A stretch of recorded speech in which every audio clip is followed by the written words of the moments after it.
নবনীরদনিন্দিত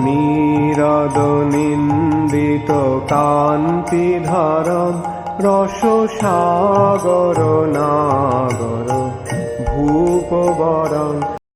तो आज हम लोग पढ़ेंगे स्कंध 10 अध्याय 5। आज के चैप्टर का टॉपिक है नंद महाराज तथा वसुदेव की भेंट। तो कौन पढ़ना चाहेगा पहले? हम बेस करिए।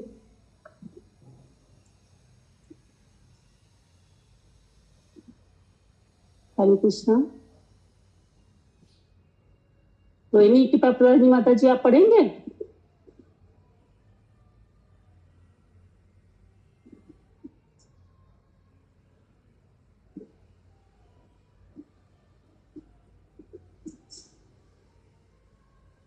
ममता माता जी पढ़ेंगी आप?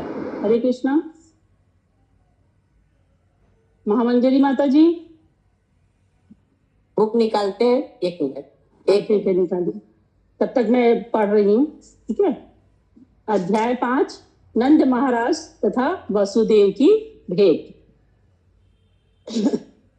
इस अध्याय में बताया गया है कि नंद महाराज ने अपने नवजात शिशु को जन्मोत्सव बड़े ही धूमधाम के साथ मनाया। तो ये नवजात शिशु कौन है? कृष्ण। श्री कृष्ण और बलराम भी तो उस समय आए थे ना, 1 साल पहले। तो वो भी तो छोटे बच्चे ही हैं, लेकिन अभी मनाया जा रहा है श्री कृष्ण का जन्मोत्सव। इसके बाद वे कंस को कर देने गए तथा अपने घनिष्ठ मित्र वसुदेव से मिले। श्री कृष्ण जन्म से सारे वृंदावन में सर्वत्र अत्यधिक उल्लास था। हर व्यक्ति खुशी से फूला नहीं समा रहा था। इसलिए ब्रजराज महाराज नंद ने इस शिशु का जन्मोत्सव मनाना चाहा और उन्होंने इसे मनाया भी। इस महोत्सव में उन्होंने उपस्थित लोगों को मुंह मांगी भेंट दी। उत्सव के बाद नंद महाराज ग्वालों के ऊपर गोकुल की रक्षा का भार सौंपकर कंस को कर चुकाने के लिए स्वयं मथुरा गए। ग्वालों के ऊपर, अच्छा, गोकुल की रक्षा का भार। कौन सा पढ़ना है? अध्याय 5 स्कंध 10 अध्याय 5 समरी अभी हम पढ़ रहे हैं। ठीक है, श्लोका से आप पढ़िएगा।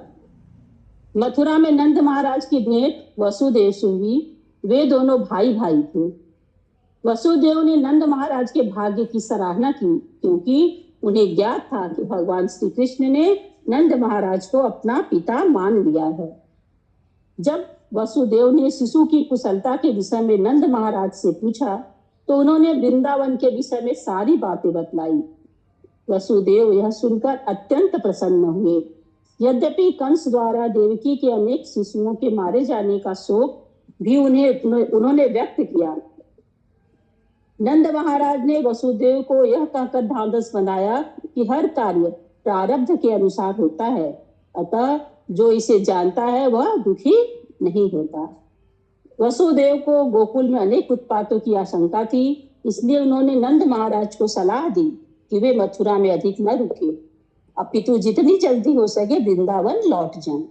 इस प्रकार नंद महाराज ने वसुदेव से विदा ली और ग्वालों समेत अपनी अपनी बैलगाड़ियों में चढ़कर वृंदावन लौट गए।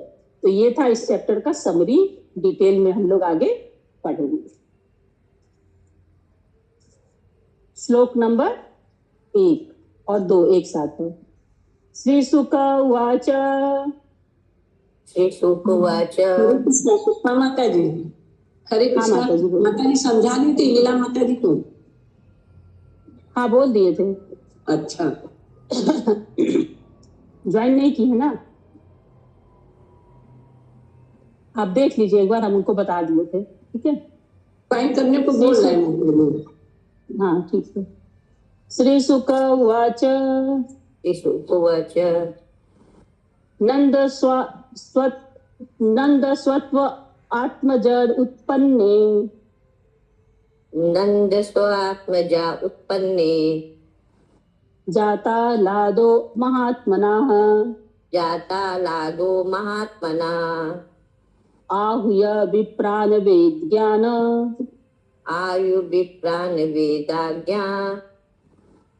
स्नाता शुचिर अलंकृतः। स्नातः शुचि अलंकृतः वाचित्वा स्वस्त्ययनम् वाचित्वा स्वसत्यापन अयनम है, अयनम स्वत अयनम सत्यायनम जात कर्मात्मजस्य वै जाता कर्मात्मजस्य वै कार्यामास विधिवत कार्यामास विधिव पितृदेवार्चनं तथा।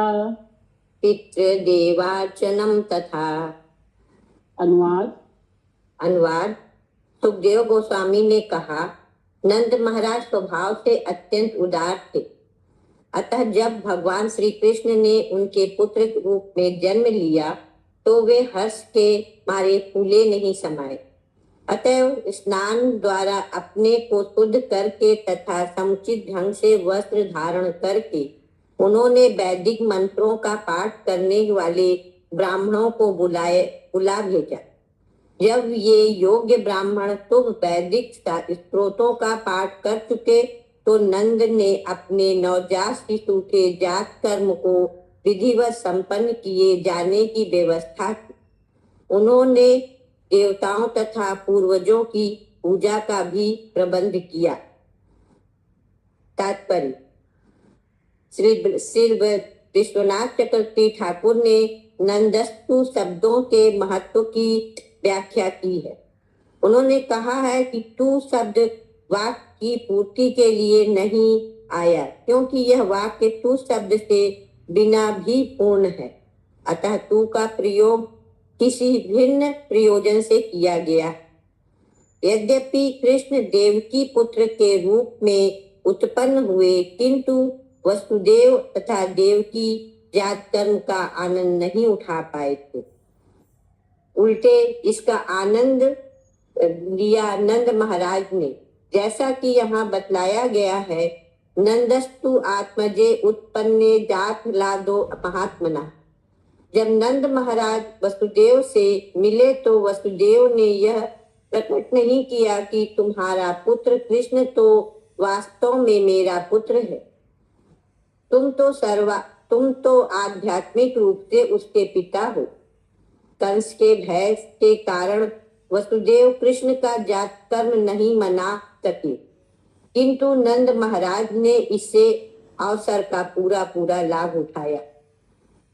जात कर्म नवजात शिशु के नाल काटते समय का उत्सव है, किंतु कृष्ण को तो नंद महाराज के घर ले जाया गया, अतएव इसके लिए कहाँ अवसर था। इस प्रसंग में विश्वनाथ चक्रवर्ती ठाकुर अनेक शास्त्रों के प्रमाणों से यह सिद्ध करना चाहते हैं कि कृष्ण ने यशोदा की कोख से योग माया के पहले ही जन्म ले लिया था। इसीलिए योग माया उनकी छोटी बहन कही जाती है। भले ही नाल काटने के बारे में कुछ शंकाएं हो और भले ही कृष्ण का नाल ना काटा गया हो, किंतु जब भगवान प्रकट होते हैं तो सारी घटनाएं यथार्थ मानी जाती है। कृष्ण ब्रह्मा के नथुने से वराहदेव के रूप में प्रकट हुए तो ब्रह्मा को वराहदेव का पिता कहा जाता है।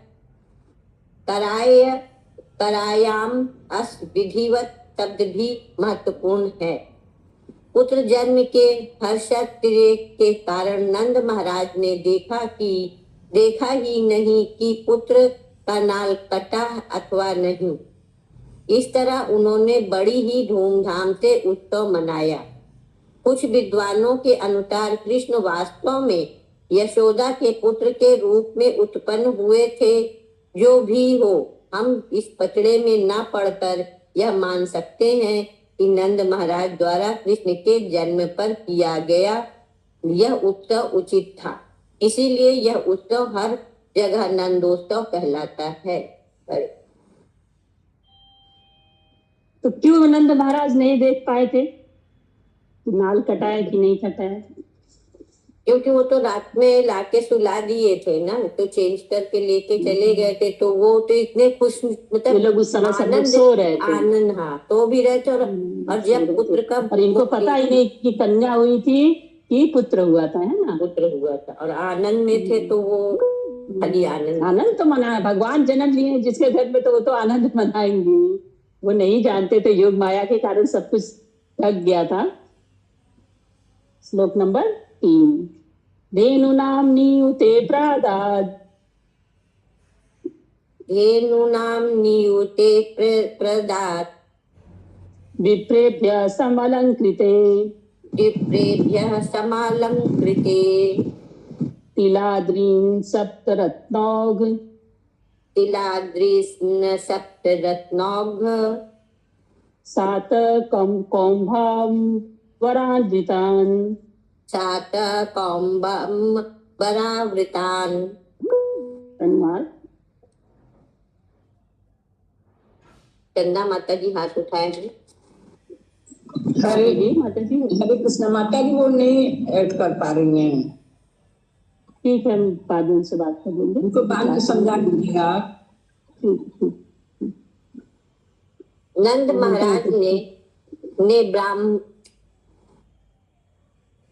महाराज ने ब्राह्मणों को वस्त्र से अलंकृत 20 लाख गौवें दान में दी। यही है ना? दान में दी। उन्होंने रत्नों तथा सुनहरे गोटे वाले वस्त्रों से ढके तिल से बनाए गए 7 पहाड़ भी दान में दिए। 7 पहाड़ क्यों दान में दिए तिल से? 7 पहाड़ कहने का मतलब कि ऊंचा ऊंचा जो था तिल। पहाड़ मतलब क्या? पहाड़ पर्वत थोड़े ना, माउंटेन थोड़े ना दे देंगे। मतलब कि खूब सुंदर से वो जो बर्तन था, जिस पात्र में वो दिया गया था, उस पात्र को खूब सुंदर सा सजाया गया था, सुनहरे गोटे से, वस्त्र से, रत्न से, सब कुछ सुंदर से सजा के मतलब पहाड़ टाइप खड़ा कर दिया गया था, ऊंचा सा ऐसे करके। माता जी इस पहाड़ के अंदर मणि माड़ी खीरा मोती सब अंदर रखा हुआ, गुप्त दान दिए थे ब्राह्मण लोग को।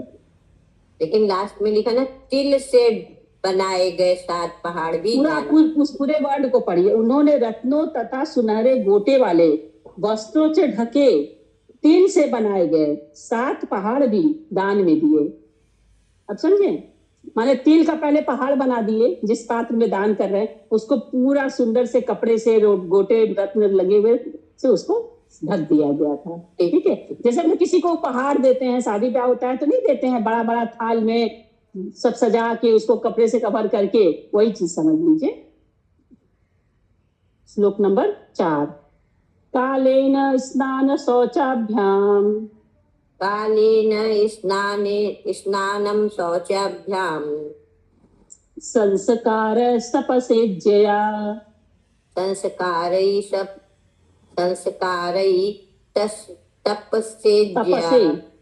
तपसेज्यया शुद्धयन्ति दाने संतुष्ट्या, शुद्धयन्ति दानै सन्तुष्टया द्रव्या अन्यात्म विद्यया, द्रव्या आत्मविद्या। अनुवाद। हे राजन, समय बीतने के साथ ही धरती तथा अन्य संपत्ति शुद्ध हो जाती है। स्नान से शरीर शुद्ध होता है और सफाई करने से मलिन वस्तुएं शुद्ध होती हैं।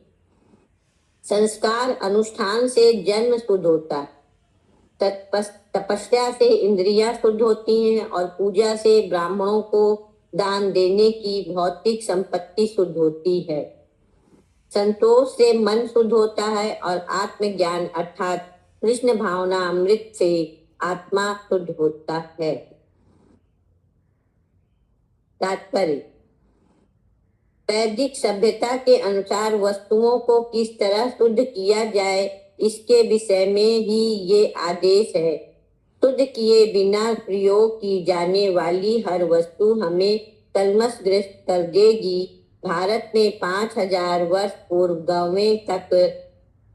गांवों तक में तथा नंद महाराज के गांव में भी लोग जानते थे कि वस्तुओं को किस तरह शुद्ध किया जाता है, जिसके कारण वे कलमश रहित जीवन बिताते थे। हरि बोल।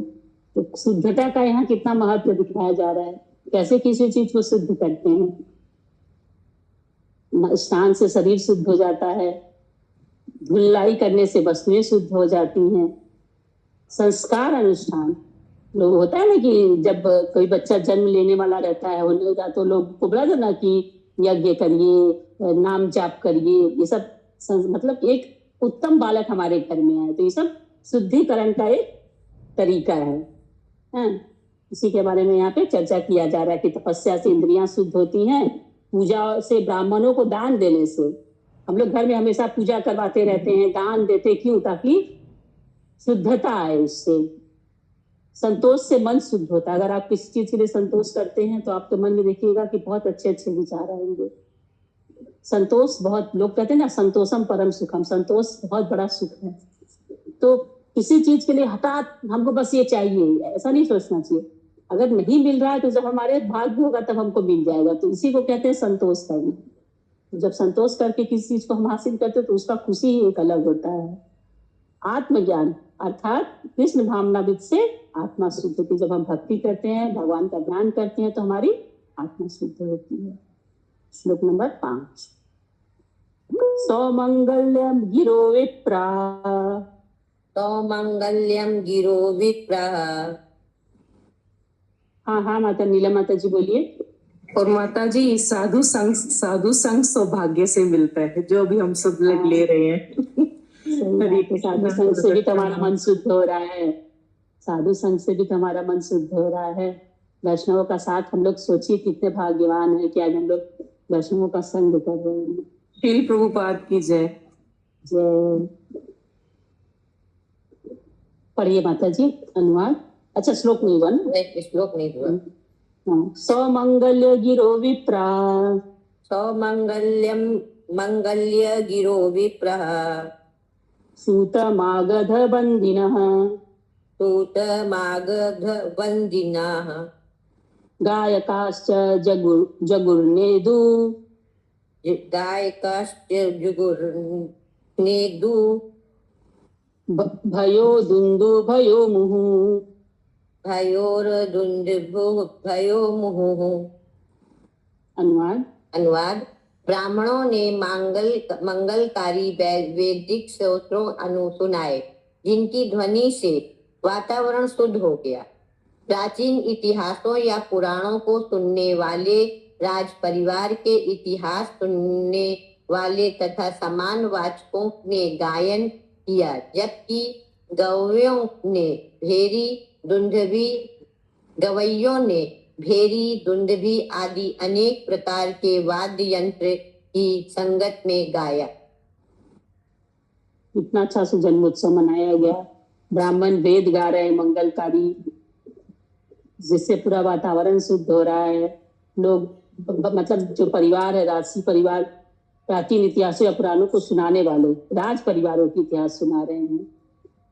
सामान्य वाचकों ने गायन किया और गवैयों ने भेरी, दुंदुभी, अनेक तरह का जो वाद्य यंत्र था उसके साथ गाया।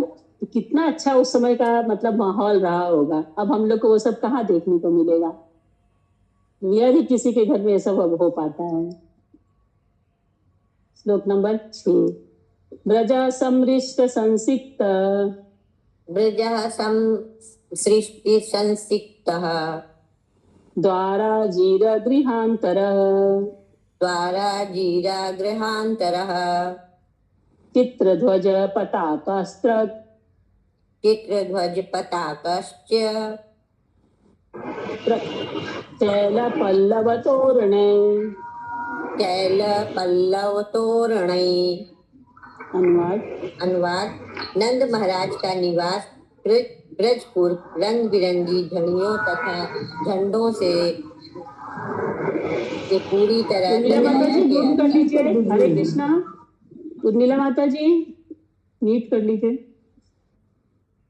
नंद महाराज का निवास ब्रजपुर रंग बिरंगी झंडियों तथा झंडों से पूरी तरह सजाया गया था और विभिन्न स्थानों पर नाना प्रकार के फूलों की मालाओं, वस्त्रों तथा आम की पत्तियों से तोरण बनाया गया था। आंगन सड़कों के पास के द्वार दरवाजे तथा घरों के कमरे के भीतर की सारी वस्तुएं अच्छी तरह से झाड़ बुहार कर पानी से धोई गई थीं। नेक्स्ट श्लोक कोई और पढ़ना चाहेंगे? हैंड रेज करिए। हरे कृष्णा, कोई पढ़ना चाहेंगे? और ठीक है, रेखा माता जी पढ़िए आप। गावो वृषा वत्सरतरा गायो वृषा वत्सरता वत्सतरा गावो वृषा वत्सतरा गावो वृषा वत्सतरा हरिद्रा तैलरूषिताः हरदिद्रा तैलरूषिताः विचित्र धातुर्वस्त्र विचित्र धातु वस्त्रज्ञ वस्त्र कांचन मालिनः वस्त्र कांचन मालिना। गायों बैलों तथा बछड़ों के सारे शरीर में हल्दी तथा तेल के साथ नाना प्रकार के खनिजों का लेप किया गया था। उनके मस्तकों को मोर पंखों से सजाया गया था। उन्हें मालाएं पहनाई गई थी और ऊपर से वस्त्र तथा सुनहरे गहनों से आच्छादित किया गया था। तात्पर्य: पूर्ण पुरुषोत्तम भगवान ने श्रीमद् भगवद गीता 18.44 में आदेश दिया है, कृषि गौरक्षण वाणिज्यम वैश्व कर्म स्वभावजम। खेती करना, गौरक्षा तथा व्यापार वैश्यों का गुण है। नंद महाराज वैश्व जाति के खेतीहर थे। किस तरह गायों की रक्षा करनी चाहिए और यह वैश्व जाति कितनी संपन्न थी, इसी का वर्णन इस श्लोक में हुआ है। हम कल्पना भी नहीं कर सकते हैं कि गायें, बैल तथा बछड़ों की इतने सुंदर ढंग से देखभाल की जाती होगी और उन्हें वस्त्रों तथा बहुमूल्य सुनहरे गहनों से इस तरह सजाया जाता होगा। वे लोग कितने सुखी थे। श्रीमद् भागवतम में अन्यत्र वर्णन आया है कि महाराज युधिष्ठिर के काल में गाय इतनी सुखी थी कि उनके दूध से गोचर भूमि सिक्त हो जाती थी। यह है भारतीय सभ्यता। फिर भी उसी भारतवर्ष में न जाने कितने लोग वैदिक जीवन शैली छोड़ने तथा श्रीमद् भगवद गीता की शिक्षाएं न समझने के कारण कष्ट भोग रहे हैं। हरे कृष्ण। हरे कृष्ण। श्लोक नंबर 8। महार्ह वस्त्र आभरण महाअहर वस्त्र आभरण कंचुक कोष्णी सभूषिता कंचुक पौष्टिक उष्ण कंचुक कोष्णी भूषिता कंचुक पोष्णेन उषिता भूषिता उषिता गोपा समाययुराजन गोपा समाययुराजन नाना उपायन पाणयः। नाना उपायन पाणय। अनुवाद: हे राजा परीक्षित, ग्वाले अत्यंत मूल्यवान गहने तथा कंचुक और पगड़ी जैसे वस्त्रों से खूब सजे धजे थे। इस तरह से सज धजकर तथा अपने हाथों में तरह तरह की भेंट लेकर वे नंद महाराज के घर आए। तात्पर्य: जब हम देहात के खेतीहर की पुरानी दशा पर विचार करते हैं तो पता चलता है कि मात्र कृषि उपज तथा गायों की सुरक्षा के बल पर वह कितना समृद्धि था। किंतु वर्तमान समय में कृषि की उपेक्षा की जा रही है और गोरक्षा का परित्याग हो चुका है, जिसमें खेतीहर की स्थिति दयनीय है और वह फटे पुराने वस्त्र पहने रहते हैं। प्राचीन भारत और वर्तमान कालीन भारत में यही अंतर है। उग्र कर्म के अंतर्गत उग्र कार्यकलापों द्वारा हम मानव सभ्यता के सुअवसर को किस तरह खो रहे हैं। हरे कृष्णा। बताया गया यहाँ पे कि पहले के जो किसान थे, खेतिहर मतलब किसान, पहले के किसान जो थे कितने उन्नत थे और अब जो है अब के किसानों में कितना दयनीय स्थिति में है, क्योंकि अब तो डायरेक्ट तो अन्न नहीं मिल रहा है ना, अब तो बीच में बिचौलिए लोग आ रहे हैं, तो अन्न जो उपज रहा है उसका उनको सही मूल्य नहीं मिल पा रहा है किसान लोग को। हालांकि मेहनत कर रहे हैं वो लोग, और सही मूल्य न मिलने के कारण उनका स्थिति बहुत दयनीय है। श्लोक नंबर 9। गोप्यश्च अकर्ण्य मुदिता गोपश्च अकर्णमुदितः यशोदाया सुतोद्भवम् यशोदाया सुत उद्धवम् आत्मानं भूषणाश्चक्रू आत्मानं भूषयां चक्रु वस्त्राकल्पाञ्जनादिभिः वस्त्र अकल्प अंजन आदिभिः। अनुवाद। गोपियां यह सुनकर अत्यधिक प्रसन्न थी कि माता यशोदा ने पुत्र को जन्म दिया है, अतः वे उपयुक्त वस्त्रों, गहनों, काजल आदि से अपने आप को अच्छी तरह से सजाने लगी। हरे कृष्ण। हरे कृष्ण। क्यों ना हो यशोदा माँ, क्यों ना सजे भाई, उनके घर में लाला जन्म लिए हैं ना। नंद के आनंद भयो जय, जय कन्हैया लाल की। हरि बोल। श्लोक नंबर 10। नव कुमकुम किंजलक किंजलक नव कुमकुम किंजलक मुख पंकज भूतयः मुख पंकज भूतया बलिभिः स्वरितं जग्मु बलिभिः त्वतरिं जग्मु ऋतुष्णोय चलत्कुचः ऋतु श्रोणया चलत कुचा। अनुवाद। अपने कमल जैसे असाधारण सुंदर मुखों को केसर तथा नव विकसित कुमकुम से अलंकृत करके गोपियां अपने हाथों में भेंट लेकर माता यशोदा के घर के लिए तेजी से चल पड़ी। प्राकृतिक सौंदर्य के कारण उनके नितंब बड़े बड़े थे तथा तेजी से चलने के कारण उनके बड़े बड़े स्तन हिल रहे थे। तात्पर्य। ग्वाले तथा ग्वालिने देहातों में प्राकृतिक जीवन बिताते थे और स्त्रियों में सहज स्त्रियोचित सौंदर्य विकसित होता था, जिससे उनके नितंब और स्तन बड़े बड़े होते थे। क्योंकि आधुनिक सभ्यता में स्त्रियां प्राकृतिक जीवन नहीं बिताती, इसीलिए इसको थोड़ा समझाइए माता जी। आधुनिक सभ्यता में, अच्छा हाँ, नए जीवन। माता जी ये मतलब औरतों के मतलब शारीरिक बनावट के बारे में बताया जा रहा है कि गांव में क्या था, औरतें जो थी वो स्वच्छंद जिंदगी जीती थी, उनका खान पान सब शुद्ध होता था। और आजकल शहर में जो आधुनिक सभ्यता है, रोज डाइटिंग हो रहा है, हमको दुबला रहना है कि नहीं, तो कहाँ से शरीर अच्छा बनेगा, उसी के बारे में यहाँ बता रहे हैं प्रभुपाद जी। आधुनिक सभ्यता में स्त्रियां प्राकृतिक जीवन नहीं बिताती। नए युग में कहाँ प्राकृतिक के नजदीक कोई रहता ही नहीं, इसीलिए उनके नितंब तथा स्तन प्राकृतिक ढंग से परिपुष्ट नहीं होते। बनावटी जीवन बिताने से स्त्रियों ने अपने प्राकृतिक सौंदर्य खो दिया है। भले ही वे अपने आप को स्वतंत्र तथा भौतिक सभ्यता में पूर्ण सर क्यों न मानते हो। ग्रामीण स्त्रियों का यह विवरण प्राकृतिक जीवन और गहरी समाज के कृत्रिम जीवन के अंतर का एक स्पष्ट उदाहरण है। विशेष रूप से पाश्चात्य देशों में, जहां टॉपलेस और बॉटमलेस बोटमलेस नग्न सौंदर्य को क्लबों तथा दुकानों में तथा आम विज्ञापन के लिए सहज ही खरीदा जा सकता है।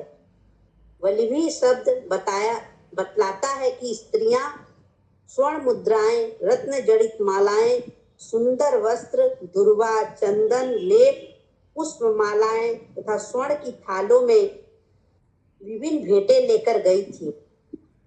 ऐसी भेंटें बलि कहलाती है। त्वरितम जगमु शब्द सूचित करते हैं कि ग्रामीण स्त्रियां कितनी जल्दी समझ गई कि माता यशोदा ने भगवान श्री कृष्ण नामक अद्भुत बालक को जन्म दिया और वे कितने कितनी प्रसन्न थी। हरे कृष्ण। हरि बोल।